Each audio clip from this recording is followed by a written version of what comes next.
what's up, everybody? I did a video earlier this morning when the information first came out, and they did not have the exact number of how many people were exactly involved. So I'm just going to update it, and I am going to also play the press conference so that way we can be up to date on what's going on. So far there has been 5 killed, which is what I said earlier, but now they're saying there is approximately 25 people that were hurt in the shooting in Colorado Springs. It was at the nightclub, Q nightclub. At first they were saying they don't know what it has to do with anything terrorist or just a hate attack or an argument that went on in the club. So I went on to their actual site, and they're giving a little bit of information about the suspect. He's 22 years old. 5 people were killed, at least 25 were injured, though not any of them had bullet wounds, the ones that were just injured. This happened last night around 1:57 p.m. The shooter was in custody by 12:02. So they had the situation under control right away. At least 2 of the people, at least 2 of the patrons attacked and fought the shooter. So like I was talking about earlier in my video, they were giving thanks to the ones that actually took the shooter down. They were not playing in there. By the time the police got there, they had already tackled Anderson Lee onto the ground. So this article is on the Colorado Sun if you guys want to take a look at it. I am going to play, I wasn't planning on going live today, but I am going to play the, what is it called? The news clip on it really quickly and then go straight into the press conference. So let me bring that up for you guys really quickly. And I just didn't want to keep the wrong information out there and just wanted to keep you guys updated on it. So here we go.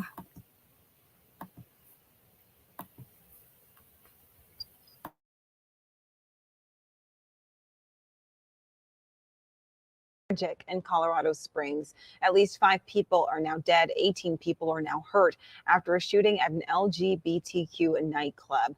It's called a safe haven for those in the community. That took place overnight.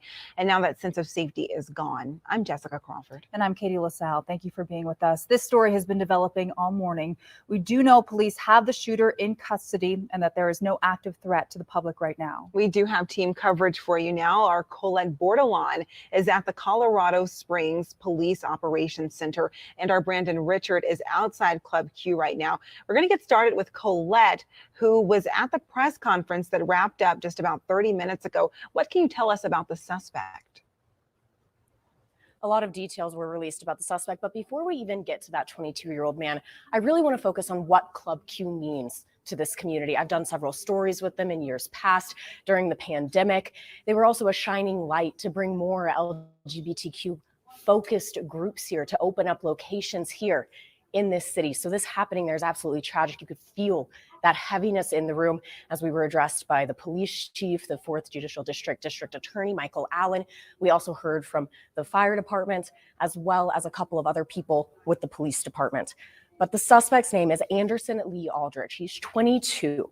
Police say that he used a long rifle in this crime. They couldn't tell us if it was a high capacity magazine necessarily at this point in the investigation. What they could tell us, though, was a little bit more of a timeline. So that initial call for service, that was at 11:56 last night.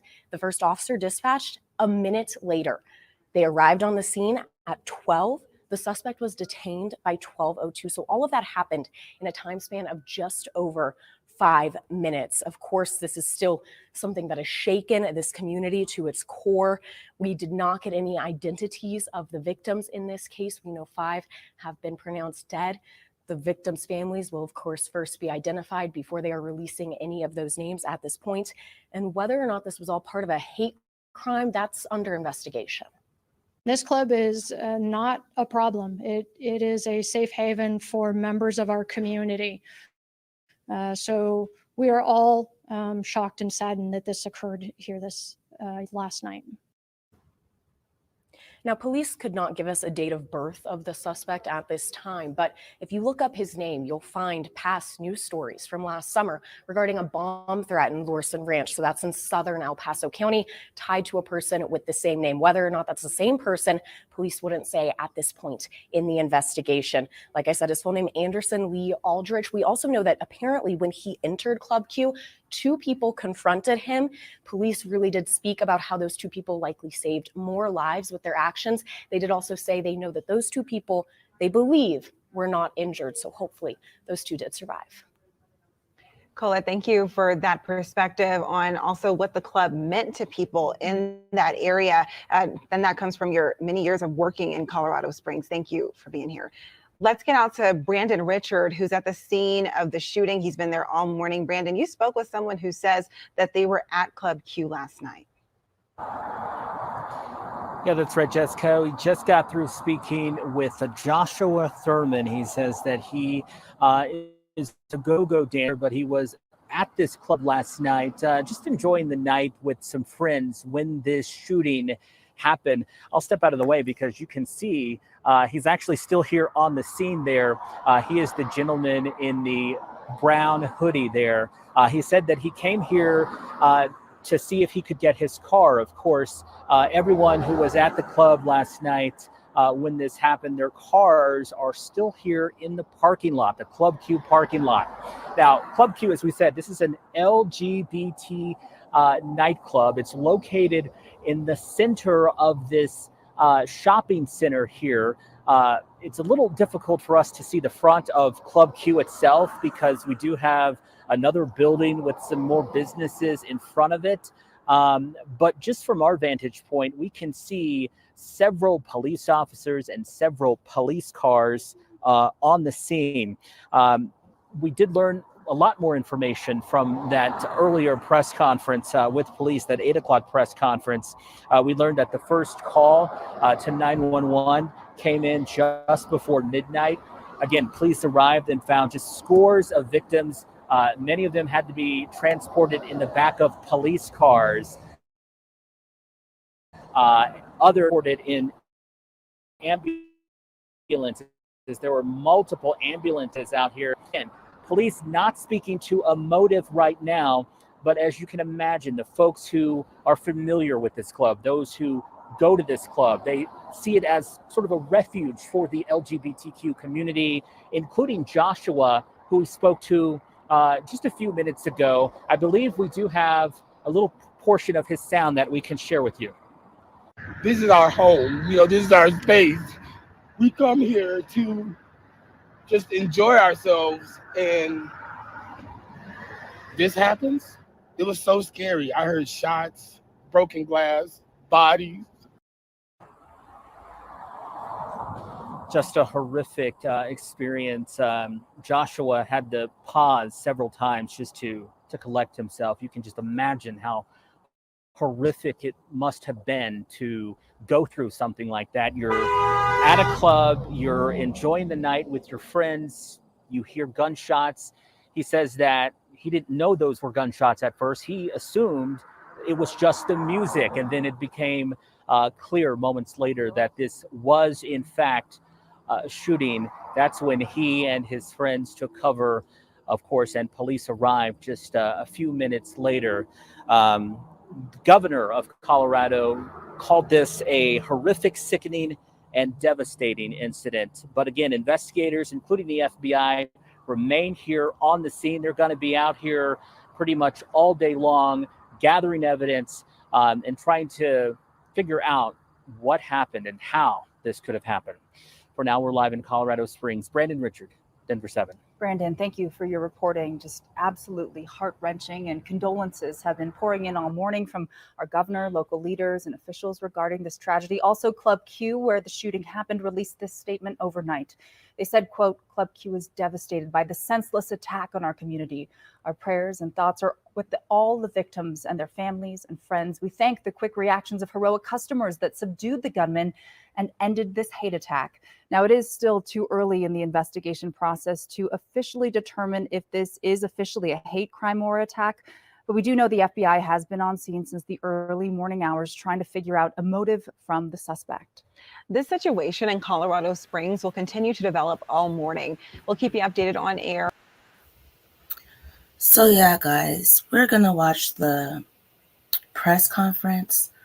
I do have a little bit more information. They're saying that when the guy entered the club, he had on, what is it called? Body armor, and he was firing an AR-15. The owners of the club were not there, but they reviewed the video cameras, and they said when he came in, it was tremendous firepower. So they said they can see that on the camera.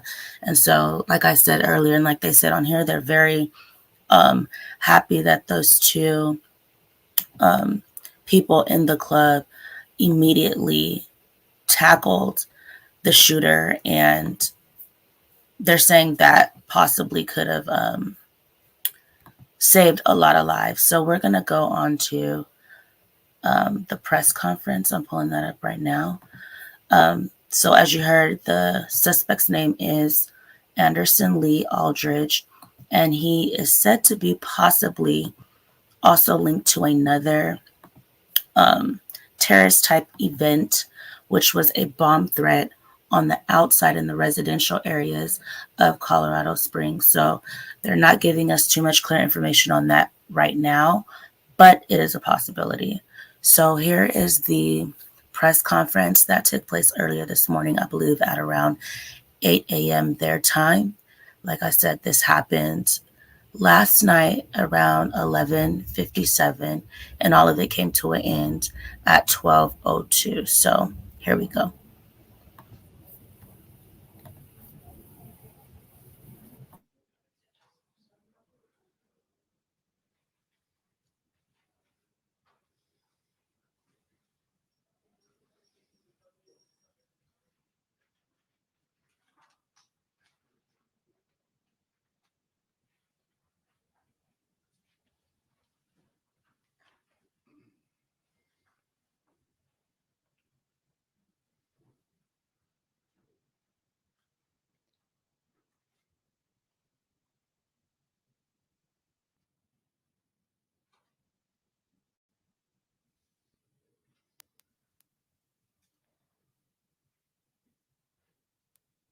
Thank you, everybody, for coming.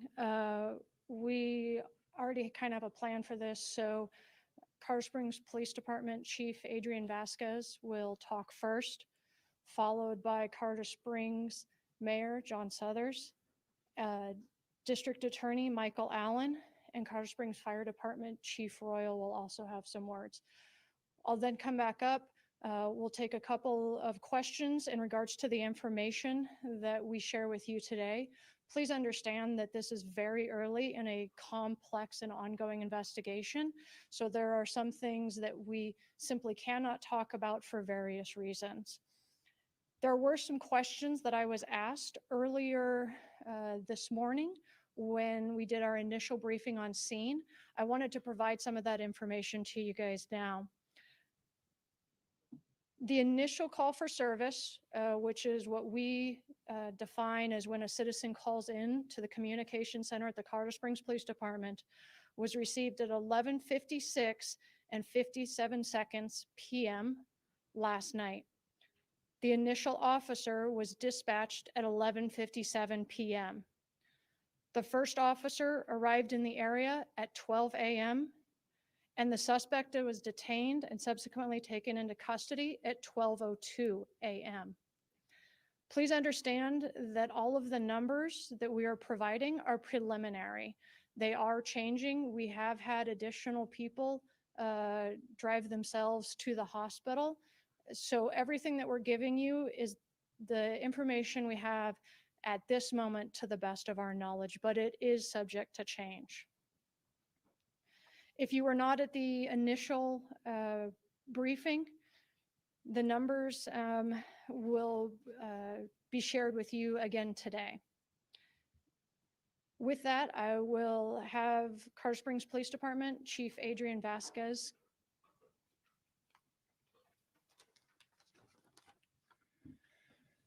Well, good morning, everybody. Thank you for being here on this tragic day. I want to first express my condolences to those families who have lost the loved ones during this tragic event, and to those that were injured today during this tragic shooting. I want every citizen in our city to know that the men and women of the Colorado Springs Police Department stand with you during this tragedy. We are working tirelessly to ensure that justice for the victims in this senseless and evil shooting is given. Club Q is a safe haven for our LGBTQ citizens. Every citizen has the right to feel safe and secure in our city, to go about our beautiful city without fear of being harmed or treated poorly. I'm so terribly saddened and heartbroken. I also want to thank all of our first responders, our fire department, our police officers, sheriff's office, all of our medical personnel, whether they be transporting through AMR and other ambulance services, and all of our hospitals did a tremendous job during this undertaking. Thank you so much for all that you do every day. We are actively processing the scene at Club Q. Initial evidence and interviews indicate that the suspect entered Club Q and immediately began shooting at people inside as he moved further into the club. While the suspect was inside of the club, at least 2 heroic people inside the club confronted and fought with the suspect and were able to stop the suspect from continuing to kill and harm others. We owe them a great debt of thanks. As the investigation is still in its early stages, we are not going to identify any of the witnesses inside of the club at this time. The FBI is already on scene and assisting with the investigation. We are also working to identify the victims who have died and notify their families. Please be patient with the identification of the victims, as a first priority is to the victims' families. We have numerous detectives and officers interviewing witnesses and victims. We have multiple victim advocates also meeting with the victims who have been injured. These advocates will also be meeting with the families of those victims who have died. The suspect has been identified as Anderson Lee Aldrich, a 22-year-old male. At least 2 firearms were found at the scene. We are still working to identify the firearms and who they belong to, but I can confirm that the suspect used a long rifle during the shooting. Detectives are currently seeking multiple search warrants, so please be patient with the release of information, as this is a large and complex scene and will be time-consuming to process. Detectives are also looking to identify if there were any other individuals who assisted the suspect. The motive of the crime is part of the investigation, and whether this was a hate crime is part of that investigation. Again, my deepest condolences to the victims and to their families. And with that, I'd like to introduce Mayor John Suthers. Thank you, Chief. Colorado Springs is once again in mourning after the tragic shooting at Club Q last night. Our hearts go out to the victims and their families who are bearing the weight of this horrific tragedy. As indicated, there is much we are still waiting to learn about this tragic incident. We know 1 or more patrons heroically intervened to subdue the suspect, and we praise those individuals who did so because their actions clearly saved lives. We also thank our first responders from across the Pikes Peak region who quickly responded to help those in need. The first officer arrived on scene within 3 minutes after being dispatched, and the suspect was subdued within 2 minutes after that. Victims were rapidly transported and received emergency attention as quickly as possible. We are a strong community that has shown resilience in the face of hate and violence in the past, and we will do so again. As a community, we will provide for the victims and witnesses of this horrific event, and law enforcement will pursue this case with the zealousness that it deserves. We will continue to share more information with the community as it becomes available. But please be patient. This is a horrible crime, and we have a suspect in custody. We must do this right and ensure justice is served for the victims of this tragedy.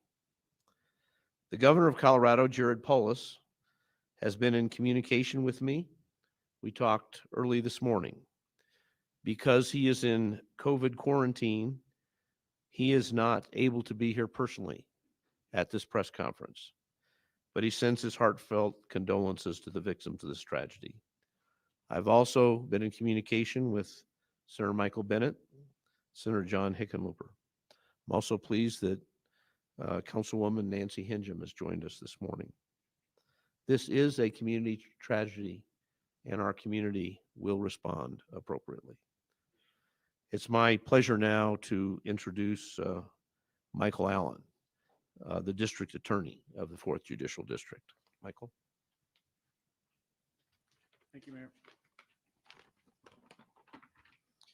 Good morning. My name is Michael Allen. I'm the District Attorney for the 4th Judicial District. This is a tragic day for our community, and we stand in solidarity with the victims and their family members as we make sense out of a senseless crime. Every person, regardless of who they are, have the right to be secure from fear and physical harm. And actions taken to strike fear in specific communities will not be tolerated in our community. This is particularly true for communities that have been maligned, harassed, and targeted by persons or groups to intimidate and cause harm to members of those communities. I commend the men and women of the Colorado Springs Police Department, Colorado Springs Fire Department, and AMR for their prompt response to this senseless act of violence, an act that has taken 5 lives and injured at least 18 others. This act does appear to have been carried out by one person, and I can tell you it does not define this community. The one person in custody currently is Anderson Lee Aldrich, 22-year-old male. If additional suspects are identified and arrested, we will share that information with the public at the appropriate time. This will be a coordinated effort with representatives from federal, state, and local law enforcement agencies. There's a lot of work to be done to ensure this investigation is thorough and the eventual prosecution effort is both fair and firm. We will work closely with our law enforcement partners and the victims of this crime and their family members to achieve justice in this case. I can promise you that the DA's office will put together a strong team, and we will work tirelessly to achieve justice on their behalf. At this stage, the DA's office is serving in a support role as the investigation unfolds. In the coming days, the case will be transferred officially to our office, and we will work closely with CSPD to determine the appropriate level of charges for all identified suspects. There's obviously a natural tension in cases that receive intense public interest for information, while also recognizing the need for a fair judicial process. Investigative agencies and my office will share only certain allowable information during the investigation and subsequent prosecution effort, while also being diligent in answering the need for information by this community. I want to reassure the community that there is no ongoing threat that we are aware of, and that we will put every effort into holding any perpetrators involved with this horrific act accountable. At this point, I would be glad to introduce Colorado Springs Fire Department Chief Randy Royal. Thank you. Again, I'd like to echo the fact that this was a sad night and a terrible day for our community. I do want to give a shout out and thanks to the police department for their actions. We have a great working relationship with them. but their actions directly made an impact on saving lives. And part of that was we have direct communications with the CSPD when we're on those scenes. And as soon as they had the suspect in custody, we were able to move our folks in there, our paramedics and firefighters, to start triaging and treating patients. We did not do it alone. An event like this takes the whole community, and we additionally used some regional partners. We had transports from American Medical Response, from CSFD units, from county units, which included Monument, Falcon, Fountain, and security ambulances as well. And they also helped us cover the rest of the city while this event was going on. Additionally, there were a few police cruisers that transported patients. And this is all to the benefit of the survivability of the men and women that we were working on. With those patients, we dispersed them to 3 different hospitals. Penrose Hospital received 7 of the patients. Memorial Central received 10, and Memorial North received 2. Our units were dispatched about 7 minutes, or arrived on scene about 7 minutes after notification. And again, with the Colorado Springs Police Department subduing the victim quickly and getting him cleared for us to come in a lot of circumstances like this, it would have been probably twice as long for us to get in there and start treating. And this one is as soon as we were on scene, we were able to move in there. Thank you again for the time.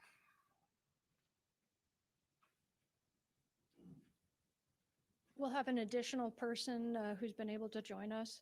Mr. Cole Finnegan with the U.S. Attorney's Office is going to come up and give some comments too. Good morning. I'm Cole Finnegan, the United States Attorney for the District of Colorado. On behalf of the United States Attorney's Office and the Department of Justice, I want to first offer our deepest condolences to the victims and to their families, and our sorrow for the tragedy that has unfolded here, and our thanks to everyone. We will work closely with District Attorney Michael Allen, with local law enforcement, with Mayor Suthers, and everyone in the Colorado Springs community and in Colorado to ensure that the person who did this is brought to justice. We will work together and move forward. Thank you.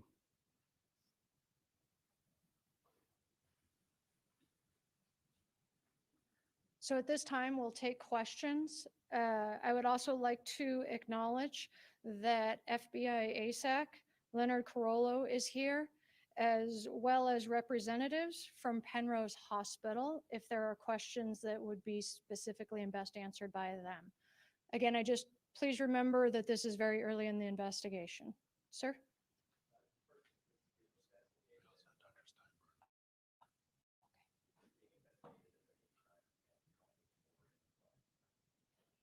So the question was, is this being investigated as a hate crime, and how many people were in the club at the time of the shooting?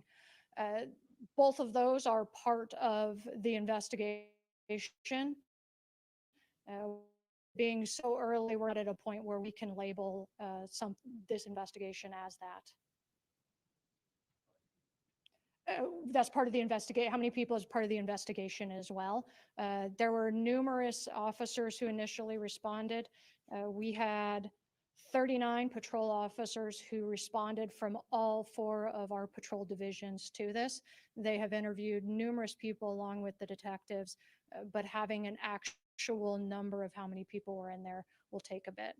Ma'am? Was the shooter previously known to the FBI or to CSPD through any previous reports or anything like that? Their interactions with law enforcement will also be part of the investigation.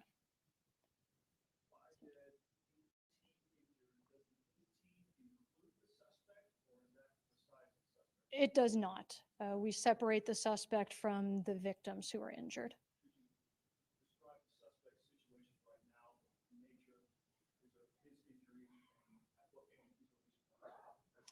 So when he would be released is a medical decision. That wouldn't be proper for me to speculate on when the doctors will make that decision. And then your second question, repeat for me.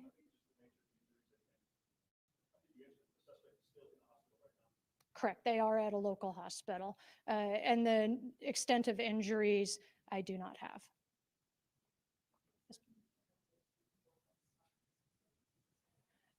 or if they were injured. To our knowledge, they were not. We're still trying to identify and speak to everybody.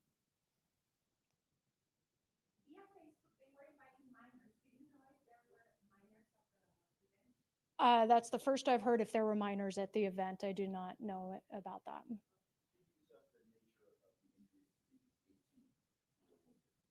Yes. Well, sir, would you like to come up for Penrose and speak to them? And then we also have somebody to be able to speak from UC Health Memorial Hospital, Dr. Steinbrenner. Hello, I'm Dr. Bill Plouth, Chief Medical Officer for Penrose Hospital, and this is my colleague, Dr. David Steinbrenner, we work CMO together of UC Health. quite a bit. So. Correct. So I can speak for Penrose Hospital. We've taken care of 7 members of our community. 2 remain in critical care, but are in excellent hands. The other 5 patients mainly had extremity injuries, and 2 have already been treated and released back to the community, and then the others have been admitted to the hospital or are still undergoing treatment for that.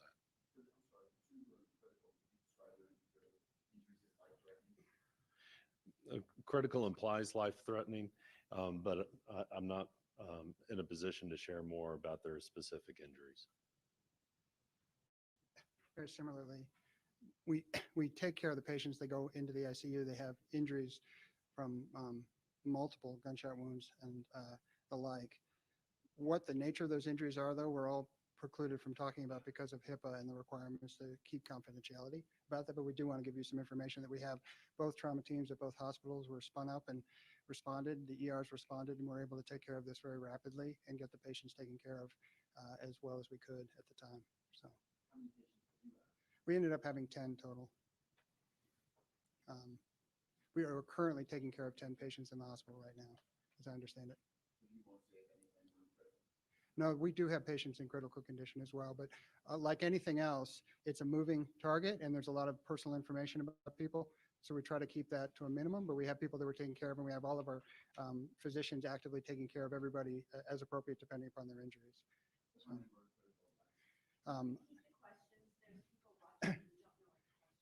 So go ahead. The question is, how many people do we have in critical condition currently right now? I don't have a specific number for that exactly, but we have several people who are being taken care of in our ICU at the moment. So.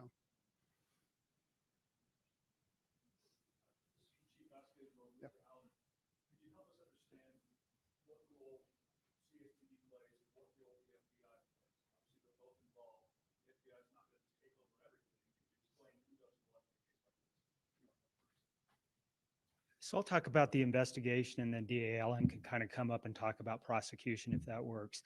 So the question is, what role does the FBI play, and then what role does CSPD play? From an investigative perspective, we've always had an incredible relationship with the FBI.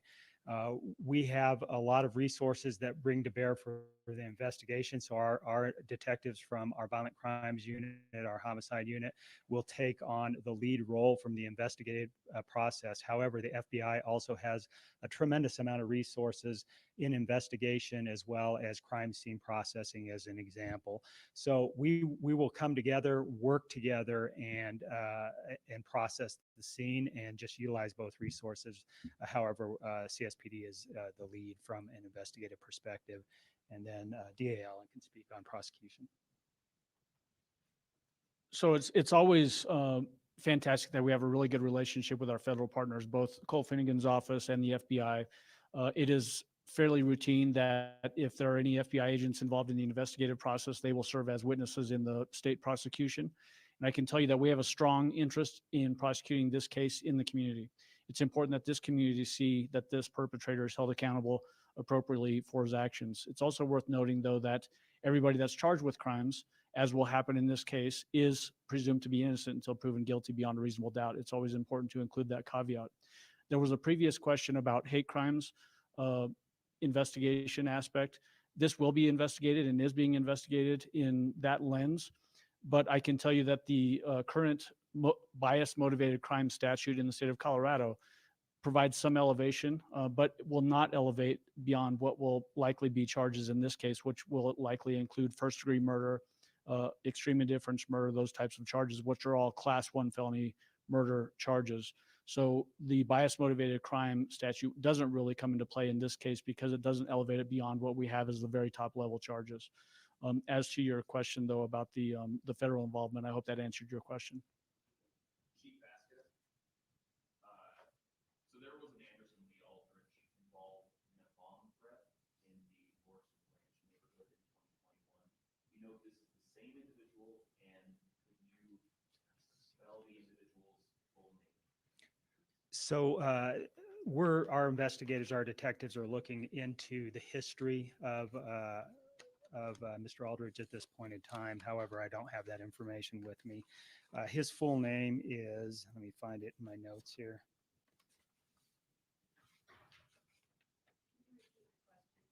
Yeah, the question is, in essence, were there other investigations prior to this one with this individual? And yeah, his name is Anderson Lee Aldrich, Aldrich, a 22-year-old male. I don't. So the question about prior potential incidents involving the same individual, there are certain protocol that we have to follow. And so when we can release information on that, we will. There's no further information that we can release as it relates to the prosecution investigation, as it relates to any prior cases of interest.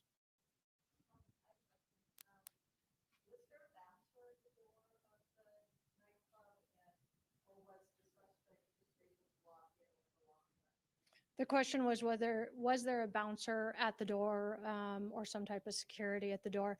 That'll be part of the investigation.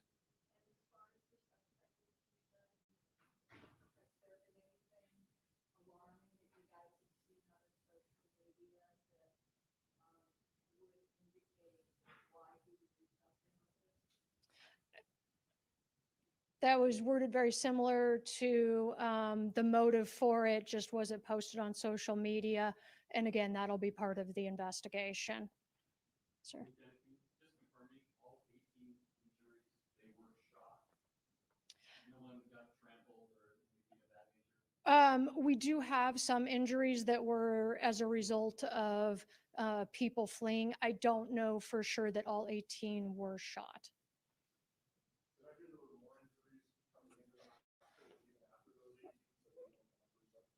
We have had more walk-in to the hospitals. Right now, the number is 18. As we progress, and if those numbers change, we'll get those to you. Yes, sir.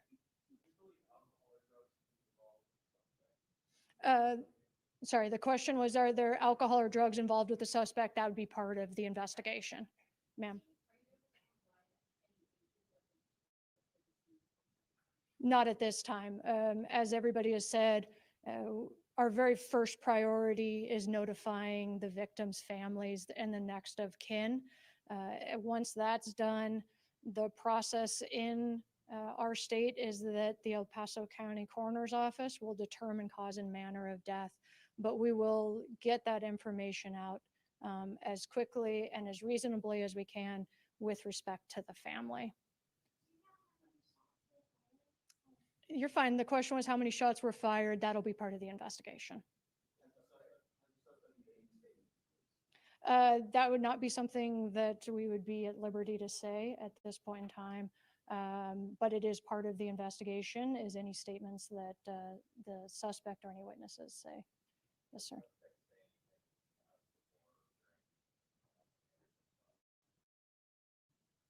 I don't know, but that would again would be part of the investigation, ma'am. Part of the investigation. The question was, does the suspect have a high capacity magazine? The prior question was anything said before entering the club? Again, all of that will be part of the investigation.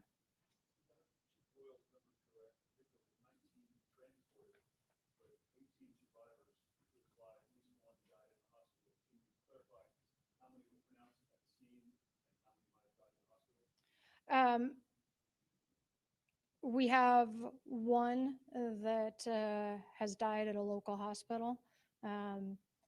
how many at the scene is they're still processing. It's all of our initial numbers at this point.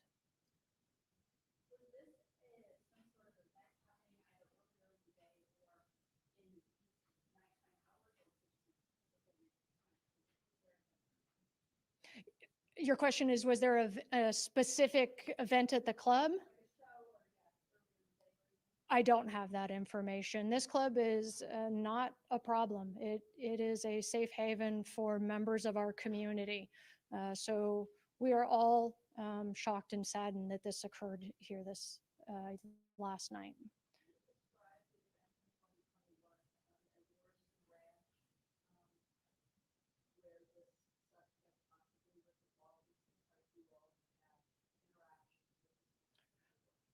So I believe DA Michael Allen already addressed any prior or past contact with law enforcement. And as I said, all of that's part of the investigation. Anything else specific to what we've shared today? So if you can please follow our Twitter account, we will be sending out the next time we're going to have updated information. And if that's going to be released through a press conference or through a news release for everybody, I will also get you names and spellings of all the speakers that were here today. Thank you.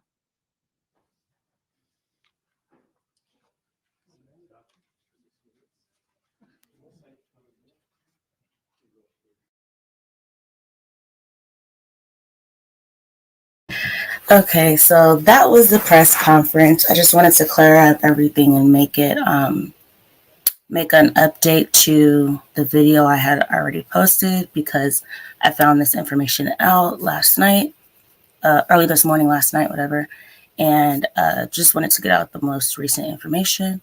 I will make another video if necessary. If not, I will put the rest of the information on the community wall. So I'm going to wrap this video up, y'all. Bye-bye.